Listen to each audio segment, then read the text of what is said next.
Now, from Southwest Florida's news leader, this is Wink News at 10.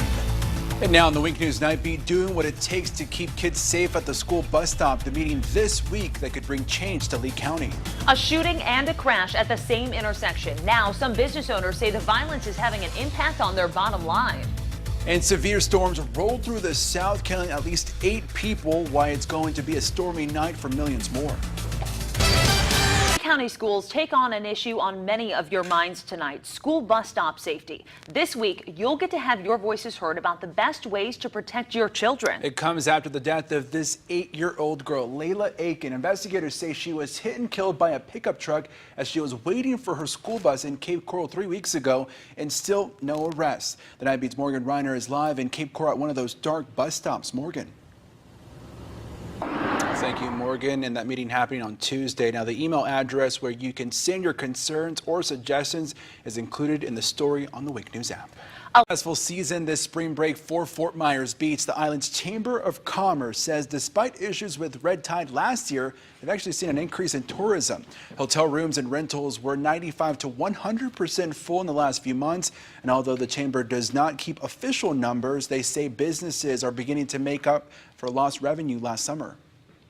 The water has been blues and greens and teals. That is the way it's supposed to be. And our visitors this spring really enjoyed it. The beaches were full, the restaurants were full, and the hotels were full. Yeah, you might remember last August, businesses lost almost $12 million in revenue due to red tide. What appears President Trump's plan to send undocumented immigrants to sanctuary cities is moving closer to reality. The White House says the controversial plan is back under consideration just days after it was dismissed. As the Nightbeat's Errol Barnett tells us, the change comes as a surge of Central American migrants are arriving at the southern border. If Democrats would come before Congress and explain some of these policies. That was Errol Barnett reporting. The White House is also pushing back on reports that the president offered a pardon to his new acting secretary of the Department of Homeland Security if he broke immigration law. Press Secretary Sanders dismissed that notion, saying President Trump is all about law and order. Wink News. At least 8 people are dead tonight, including 2 children, after severe storms and tornadoes ripped through the south this weekend. And the storms are far from over. Millions of people will see thunderstorms late tonight, bringing damaging winds from the Panhandle all the way to the southern Ohio. The Nightbeat's Meg Oliver takes a look at the destruction and what's ahead. It's just devastating. Meg Oliver, Wink News Now. Scattered and potentially destructive winds are also expected overnight for the Ohio River Valley into the mid-Atlantic states. Another name is now joining a crowded field of Democratic presidential candidates. South Bend, Indiana Mayor Pete Buttigieg announced his bid for the White House today. This capped off a stunning rise in the polls in early voting states like Iowa and New Hampshire. The announcement comes as Buttigieg has been trading barbs with Vice President Mike Pence over the hot-button issues of marriage and faith. That's why I'm here today, to tell a different story than Make America Great Again. Because there's a myth being sold to industrial and rural communities. The myth that we can stop the clock and turn it back. If elected, he'd be the youngest president and the first openly gay president. By the end of March, Buttigieg raised $7 million for his campaign.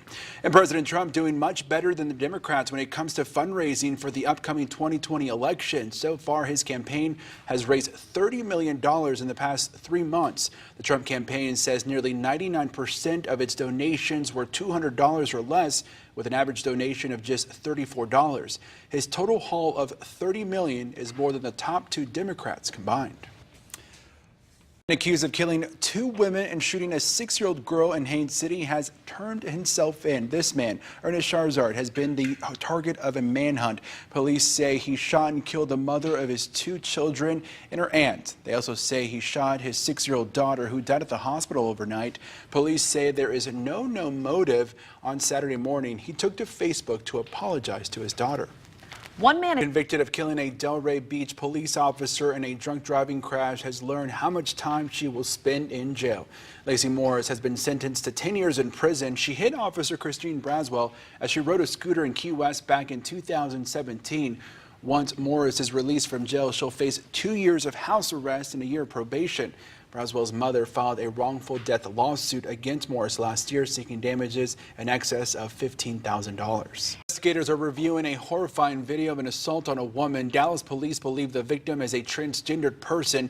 We must warn you, the video may be disturbing. It's been shared thousands of times online. The victim in blue attacked in broad daylight as onlookers watch. Police say the woman was involved in a minor car crash before this assault. A second video claims to show what happened after the crash. The victim shouts and bangs on one of the wrecked cars. Some believe she provoked violence. Others say it was a hate crime. It's disgusting. It makes me physically ill to see that sort of thing happen because I feel the terror of that victim being surrounded by people that are taunting you and threatening you with physical violence. There's really literally nothing you can do other than pray. No arrests have been made. Dallas police are investigating. The mayor says he will not stand for that behavior, which does not reflect on the city's views on the LGBTQ community. And this video shows the moment a Pennsylvania police officer shoots a suspect after mistakenly grabbing his gun. The officer thought he was grabbing a taser. Now prosecutors say because it was an accidental shooting, no charges will be filed. The Nightbeat's Holly Harart tells us more. The officer, who was not identified because he wasn't charged, was placed on paid administrative leave and retired from the department on April 10th. Wink News. Welcome back. This Lehigh woman is getting a second shot at life after one coworker became her personal hero. She literally saved and changed my life. Such an amazing thing to be able to do for someone. And both of these women work at Lee Health, and when one faced possible death, they both became the patients. The Nightbeat's Melinda Lee shares a selfless decision and life-saving procedure that brought them together in our Talker at 10. News now. And Dr. Altizer says she wants to now lend her voice to living organ donations and how they can save lives. She encourages anyone wanting to know more about the process to reach out to her. We've included her contact information with this story on the Wink News app. Do all kinds of crazy things when they're with their friends. In Idaho, a group of very creative daredevils decided to ride their kayak down a mountainside, and it was all caught on camera, as you can see right here.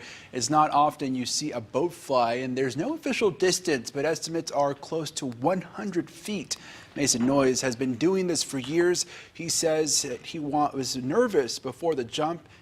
That statement is an understatement. Before the jump, I was quite nervous, thinking there's a chance that I might lose my teeth. Noyes has been doing this for years with his very own kayak, but never this big. Plane takes flight. The Estrada launches 500,000-pound plane with a 385-foot wingspan. Its first test flight was over the weekend over the Mojave Desert. The aircraft is designed to launch rockets into orbit from the air. The test flight lasted 150 minutes. That is really cool to see. I'm sure not many runways can accommodate that large. Yeah, I don't think RSW can. Maybe RSW, yeah, that'd be cool. I think at Page Field over on Boy Scout, US 41. Yeah, I want to see the landing. In terms of what's coming into our area, no planes, but rain showers. We're seeing those moving into Charlotte County now. Port Charlotte about to see the heavy rain come down. Cape Coral expect the rain showers after 11:30. We're tracking all of this rain next on Wink News at 11. All right, thanks so much for joining us. We hope you have a great rest of your evening and start to your work week.